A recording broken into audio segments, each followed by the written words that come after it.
Welcome to your on Bihar board exam channel. दोस्तों, आज के इस वीडियो में फिजिक्स का जो इम्पोर्टेंट सब्जेक्टिव सीरीज चल रहा है उसका पार्ट 3 हम लोग यहाँ पे कवर करेंगे। तो इससे पहले मैं पार्ट 1 और पार्ट 2 बना चुका हूँ, आप फिज़िक्स के प्लेलिस्ट में जाकर के देख सकते हैं। तो चलिए दोस्तों शुरू करते हैं।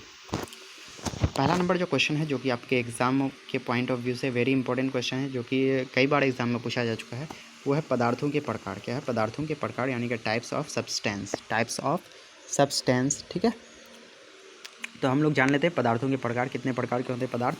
तो पहला नंबर जो है पदार्थ, वो है कंडक्टर। क्या होता है? कौन सा पदार्थ होता है? कंडक्टर, जिसको बोलते हैं चालक। क्या बोलते हैं? चालक। ध्यान रखना, कंडक्टर को क्या बोलते हैं? चालक बोलते हैं। अगला जो टाइप हो जाएगा वो हो जाएगा इंसुलेटर, जिसको अचालक या फिर कुचालक बोलते हैं। जिसको इंसुलेटर को क्या बोलते हैं? अचालक या फिर कुचालक। थर्ड नंबर जो है सेमी कंडक्टर, यानी कि अर्धचालक बोलते हैं। क्या बोलते हैं? सेमी कंडक्टर यानी कि अर्धचालक। और चौथा में है सुपर कंडक्टर, यानी कि अतिचालक। और पाँचवा में है डाई इलेक्ट्रिक सब्सटेंस। ठीक है, तो इस तरह से 5 टाइप के क्या हो गए? पदार्थ हो गए। तो आपको ध्यान रखना, आपके एग्ज़ाम के लिए काफ़ी इंपॉर्टेंट है। चलिए अब हम लोग एक एक करके इसको देख लेते हैं। तो आप ध्यान से देखेंगे इसको। अब हम लोग पहले नंबर में कंडक्टर देख लेते हैं, यानी कि चालक। आप तो चालक 10th क्लास में भी पढ़े होंगे, मैट्रिक में, तो वहाँ अलग तरीके से पढ़े होंगे। यहाँ पे हम लोग अलग तरीके से पढ़ने वाले हैं। तो पहला नंबर क्या है? कंडक्टर के बारे में हम लोग पढ़ लेंगे, यानी कि चालक। तो ऐसे पदार्थ जिसमें वैलेंस बैंड एवं कंडक्शन बैंड एक दूसरे पर ओवरलैप हो, अर्थात फॉरबिडन एनर्जी गैप शून्य हो, उसे चालक कहते हैं। अब ध्यान देना है इसमें किस तरह से क्या बताया गया है। यानी कि एक ऐसा पदार्थ जिसमें अभी हम लोग देखें ना, दो टाइप का बैंड, दो टाइप की ऊर्जा पट्टी के बारे में हम लोग पढ़े थे, वैलेंस बैंड और कंडक्शन बैंड। ठीक है, तो एक ऐसा पदार्थ जिसमें वैलेंस बैंड जो है और कंडक्शन बैंड एक दूसरे से ओवरलैप हो, यानी कि एक के ऊपर एक चढ़ा हुआ हो, यानी कि उसके बीच में कोई भी गैप नहीं हो, तो यानी कि फॉरबिडन एनर्जी गैप का मान क्या हो जाएगा? शून्य हो जाएगा। तो ऐसे पदार्थ को क्या बोलेंगे? चालक बोलेंगे। आप इस तरह से अगर डिफाइन करेंगे एग्ज़ाम में तो ये आपको अच्छा नंबर देगा। ठीक है, अगर आप इस तरह से इसको डिफाइन कर देंगे, जो ऐसा पदार्थ जो है विद्युत धारा को पास होने देता है, तो इस तरह से आपको नंबर पूरा का पूरा नहीं मिलेगा, क्योंकि वो 10th लेवल के लिए ही अच्छा है वो। ठीक है, तो कंडक्टर यानी कि चालक, ऐसे पदार्थ जिसमें वैलेंस बैंड एवं कंडक्शन बैंड एक दूसरे पर क्या हो? ओवरलैप हो। एक दूसरे पर अगर ओवरलैप होगा तो उसके बीच में गैप नहीं होगा ना, गैप नहीं होगा तो फॉरबिडन एनर्जी गैप क्या हो जाएगा? शून्य हो जाएगा। क्या हो जाएगा? शून्य हो जाएगा। तो ऐसे पदार्थ को क्या बोलेंगे? चालक। अब चालक से क्या होती है? तो हम लोग जानते हैं बचपन से ही, इससे विद्युत धारा प्रवाहित होती है। इससे विद्युत धारा प्रवाहित होती है। एग्जाम्पल में आप लोग तो जानते ही होंगे, कॉपर, एल्युमिनियम, प्लेटिनम। ठीक है, तो अगला देख लेते हैं। अगला जो है, ये क्या हो जाएगा? अगला है इंसुलेटर। इंसुलेटर को बोलते हैं अचालक या फिर कुचालक भी बोलते हैं। क्या बोलते हैं? कुचालक। तो ऐसा पदार्थ जिसमें वैलेंस बैंड एवं कंडक्शन बैंड के बीच का फॉरबिडन एनर्जी गैप अत्यधिक, लगभग 6 इलेक्ट्रॉन वोल्ट होता है। ध्यान रखना है यहाँ पे दो पॉइंट ये ध्यान रखना है। जो इंसुलेटर का जो है फॉरबिडन एनर्जी गैप कितना होता है? 6 इलेक्ट्रॉन वोल्ट होता है। कितना होता है? 6 इलेक्ट्रॉन वोल्ट होता है। इंसुलेटर का जो है फॉरबिडन एनर्जी गैप जो है वो कितना होता है? 6 इलेक्ट्रॉन वोल्ट होता है। और दूसरा पॉइंट ये है, जो इलेक्ट्रॉन वोल्ट जो है वो एनर्जी का यूनिट होता है। किसका? एनर्जी यानी कि ऊर्जा का यूनिट होता है। कई बार आपके बोर्ड एग्जाम में ये पूछा जा चुका है, जो इलेक्ट्रॉन वोल्ट किसका यूनिट होता है। उसी तरह टाइप से किलोवाट आवर भी पूछा जाता है, जो किलोवाट घंटा किसका मात्रक होता है। तो ये सारे एनर्जी का ही मात्रक होता है, ध्यान रखना है आपको। चले अब हम लोग नेक्स्ट क्वेश्चन इसको अच्छी तरह समझ जाते हैं। तो ऐसे पदार्थ जिसमें वैलेंस बैंड एवं कंडक्शन बैंड के बीच का जो फॉरबिडन एनर्जी गैप है वो अत्यधिक, लगभग 6 इलेक्ट्रॉन वोल्ट होता है, उसी को क्या बोलते हैं? इंसुलेटर। और इंसुलेटर के बारे में हम लोग क्या जानते हैं? जो इससे विद्युत धारा प्रवाहित नहीं होती है। जैसे एग्जाम्पल में रबर, प्लास्टिक, सूखी लकड़ी जो है, ये सारा इंसुलेटर का एग्जाम्पल हो जाएगा। अगला जो है वो है अर्धचालक। काफ़ी इंपॉर्टेंट है, सेमी कंडक्टर यानी कि अर्धचालक। सेमी कंडक्टर यानी कि अर्धचालक। अब इसमें भी 2 पॉइंट आपको ध्यान रखना है। ऐसे पदार्थ जिसमें फॉरबिडन एनर्जी गैप काफ़ी कम, लगभग 1 इलेक्ट्रॉन वोल्ट होता है, उसे ही सेमी कंडक्टर कहते हैं। नाम ही है सेमी कंडक्टर, यानी कहने का मतलब ये कभी चालक का काम करता है और कभी अर्धचालक का काम करता है, कभी कुचालक का काम करता है। इससे थोड़ा थोड़ा विद्युत धारा प्रवाहित होता है। इससे क्या होता है? थोड़ा थोड़ा विद्युत धारा प्रवाहित होता है, यानी कि इंसुलेटर की तरह पूरी तरह से ऐसा भी नहीं है जो करंट को नहीं फ्लो होने देता है, और कंडक्टर की तरह पूरी तरह से फ्लो भी नहीं होने देते, यानी कि थोड़ा थोड़ा विद्युत धारा इससे प्रवाहित होती है।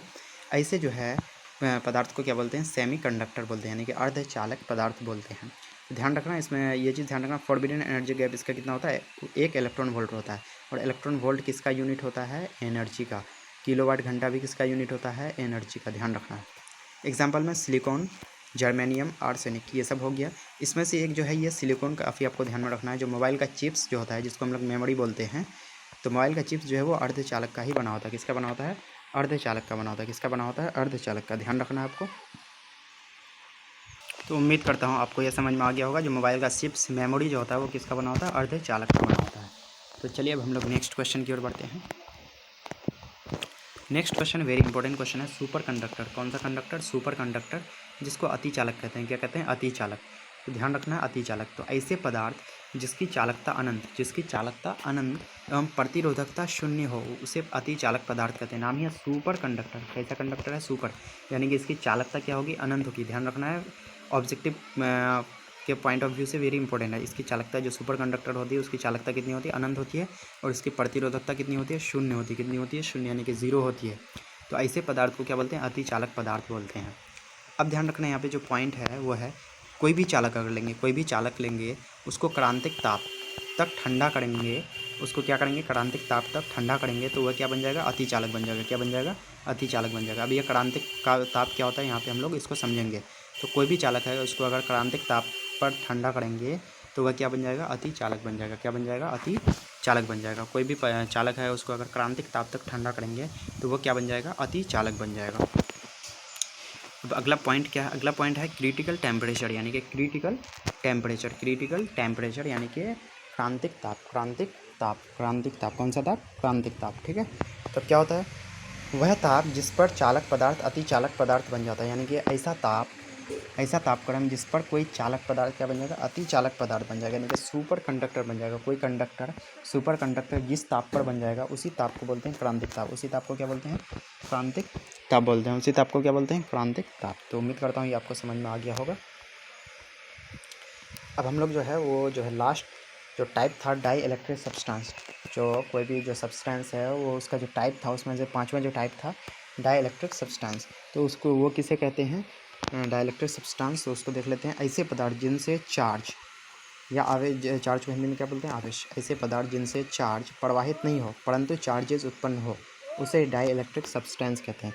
यानी कि ऐसे पदार्थ जिससे चार्ज तो फ्लो नहीं होगा, चार्ज उससे पास नहीं होगा, लेकिन उसमें चार्ज उत्पन्न होगा, उसी को क्या बोलेंगे? डाई इलेक्ट्रिक सब्सटेंस बोलते हैं। तो कई बार ये एग्ज़ाम क्वेश्चन पूछा जा चुका है ऑब्जेक्टिव टाइप में या और सब्जेक्टिव टाइप में। ठीक है। ऑब्जेक्टिव में पूछा है इनमें से कौन डाई इलेक्ट्रिक सब्सटेंस है, तो बहुत सारा चालक का नाम दे देता है। तो चालक से तो चार्ज फ्लो होता है, और उनमें और कभी दे देता है कॉम या फिर ऊनी कपड़े। तो इससे चार्ज तो क्या बोलते हैं? प्रोड्यूस होता है, लेकिन चार्ज तो उत्पन्न होता है, लेकिन इसमें चार्ज क्या फ्लो होता है? क्या प्रवाहित होता है? तो नहीं होता है। तो ऐसे पदार्थ को बोलते हैं डाइलेक्ट्रिक सब्सटेंस, यानी कि डाइलेक्ट्रिक सब्सटेंस कहते हैं इसको। तो कॉम हो गया, कॉम में तो चार्ज फ्लो नहीं होता है ना। ऊनी कपड़े हो गया, कांच का छड़ हो गया, सबसे चार्ज फ्लो नहीं होता है, लेकिन इसमें चार्ज उत्पन्न होता है। जैसे कॉम को हम लोग बाल से रगड़ते हैं, उसके बाद कहीं अगर कागज़ वगैरह से के पास सटाते हैं तो क्या हो जाता है? वो अट्रैक्ट करने लगता है ना। तो इसका मतलब उसमें चार्ज उत्पन्न होता है। तो इस तरह से मैं उम्मीद करता हूँ आपको ये समझ में आ गया होगा। अगर आपको वीडियो अच्छा लगे तो वीडियो को लाइक करके शेयर कर दीजिएगा, और चैनल पर अगर नए हैं तो चैनल को सब्सक्राइब करके बेल आइकन को प्रेस कर दीजिएगा। साथ ही साथ अगर हिंदी, इंग्लिश और उर्दू की आप राइटर का नाम ट्रिक के द्वारा याद नहीं किए हैं, साथ ही साथ हिंदी के जो है विधा और कौन किस काल के कवि हैं उसको भी ट्रिक के माध्यम से याद नहीं किए हैं, तो आपको उस वीडियो का लिंक डिस्क्रिप्शन में मिल जाएगा, या फिर आप प्लेलिस्ट में जा कर के देख सकते हैं। तो चलिए मिलते हैं नेक्स्ट वीडियो में। जय हिंद, जय भारत।